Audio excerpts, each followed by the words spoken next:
سورۃ النساء کی آیت نمبر 105، سورہ نساء کا 16واں رکوع اور 5ویں پارے کا 13واں رکوع۔ اللہ رب العالمین نے ارشاد فرمایا، انا انزلنا الیک الکتاب بالحق، اے محبوب بے شک ہم نے تمہاری طرف سچی کتاب اتاری، لتحکم بین الناس، کہ تم لوگوں میں فیصلہ کرو، بما اراک اللہ، جس طرح تمہیں اللہ دکھائے، ولا تکن للخائنین خصیما، اور دغا والوں کی طرف سے نہ جھگڑو، واستغفر اللہ، اور اللہ سے معافی چاہو، ان اللہ کان غفورا رحیما، بے شک اللہ بخشنے والا مہربان ہے۔ اس آیت کریمہ کے شان نزول کے بارے میں حضرت صدر الافاضل علامہ مولانا نعیم الدین مراد آبادی علیہ رحمہ لکھتے ہیں، انصار کے قبیلے بنی ظفر کے ایک شخص طعمہ بن ابی رک نے اپنے ہمسائے قتادہ بن نعمان کی زرع چرا کر آٹے کی بوری میں زید بن سمین یہودی کے یہاں چھپائی۔ جب زرع کی تلاش ہوئی اور طعمہ پر شبہ کیا گیا تو وہ انکار کر گیا اور قسم کھا گیا۔ بوری پھٹی ہوئی تھی اور آٹا اس میں سے گرتا جاتا تھا۔ اس کے نشان سے لوگ یہودی کے مکان تک پہنچے اور بوری وہاں پائی گئی۔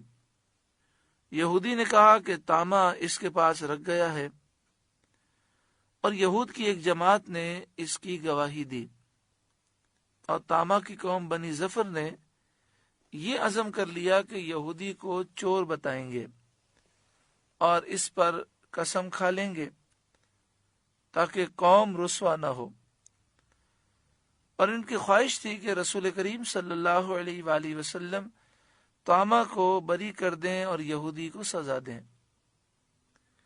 اسی لیے انہوں نے حضور صلی اللہ علیہ وآلہ وسلم کے سامنے طعمہ کے موافق اور یہودی کے خلاف جھوٹی گواہی دی، اور اس گواہی پر کوئی جرح و قدع نہ ہوئی۔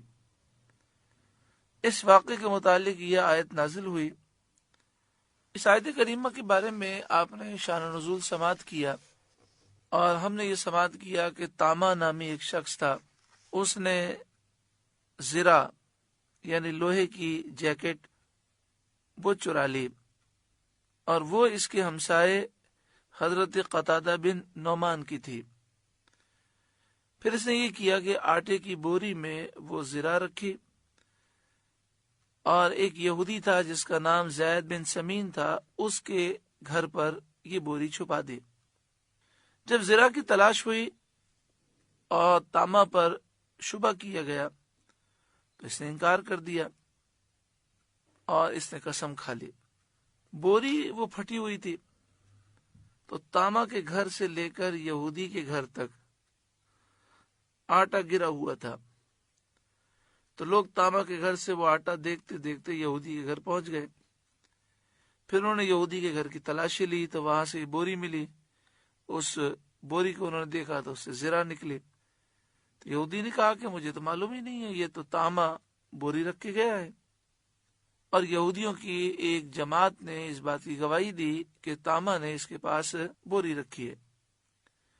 اب طعمہ کی جو قوم تھی بنی ظفر، ان کے ذہنوں میں یہ خیال ہوا کہ اس طرح ساری قوم میں ہمارے قبیلے کی بدنامی ہوگی کہ ہمارے قبیلے کے شخص نے چوری کی ہے اور جھوٹ بولا ہے۔ تو انہوں نے سوچا کہ اپنے قبیلے کو بچانے کے لیے ہم یہ کرتے ہیں کہ سب مل کر جھوٹی قسم کھاتے ہیں اور کہتے ہیں کہ یہودی چور ہے اور یہ اس بات کا الزام طعمہ پہ لگا رہا ہے۔ تو انہوں نے نبی اکرم صلی اللہ علیہ وآلہ وسلم کے سامنے طعمہ کے حق میں اور یہودی کے خلاف جھوٹی گواہی دی۔ تو اس واقعے کے متعلق یہ آیت کریمہ نازل ہوئی اور فرمایا گیا کہ بے شک ہم نے آپ کی طرف سچی کتاب اتاری تاکہ آپ لوگوں میں فیصلہ کریں جس طرح اللہ تعالیٰ آپ کو دکھائے۔ یہاں دکھائے سے مراد یہ کہ جس طرح اللہ تعالیٰ آپ کو علم عطا فرمائے اس کے مطابق آپ فیصلہ کریں۔ نبی اکرم صلی اللہ علیہ وآلہ وسلم کو جو علم دیا گیا وہ علم یقینی ہے،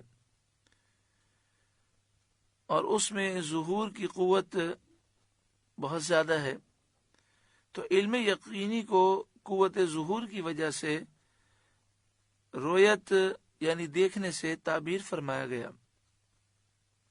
اے محبوب، بے شک ہم نے آپ کی طرف سچی کتاب اتاری تاکہ آپ لوگوں میں فیصلہ کریں جس طرح اللہ آپ کو دکھائے۔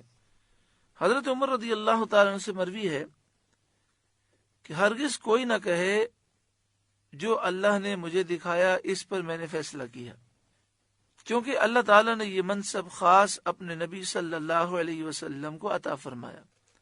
یعنی حضرت عمر سے مروی یہ ہے کہ آدمی کوئی فیصلہ کرے تو یہ الفاظ نہ کہے کہ اللہ نے مجھے جس طرح دکھایا میں نے اس طرح فیصلہ کیا، کیونکہ یہ منصب اللہ تعالیٰ نے اپنے محبوب کو عطا فرمایا کہ آپ کا جو علم ہے وہ علم یقینی ہے، تو علم یقینی کو دکھانے سے تعبیر فرمایا گیا۔ آپ صلی اللہ علیہ وآلہ وسلم کی رائے ہمیشہ درست ہوتی ہے، کیونکہ اللہ تعالیٰ نے تمام حقائق اور تمام واقعات آپ کے پیش نظر کر دیے ہیں، اور دوسرے لوگوں کی رائے یہ گمان کا درجہ رکھتی ہے۔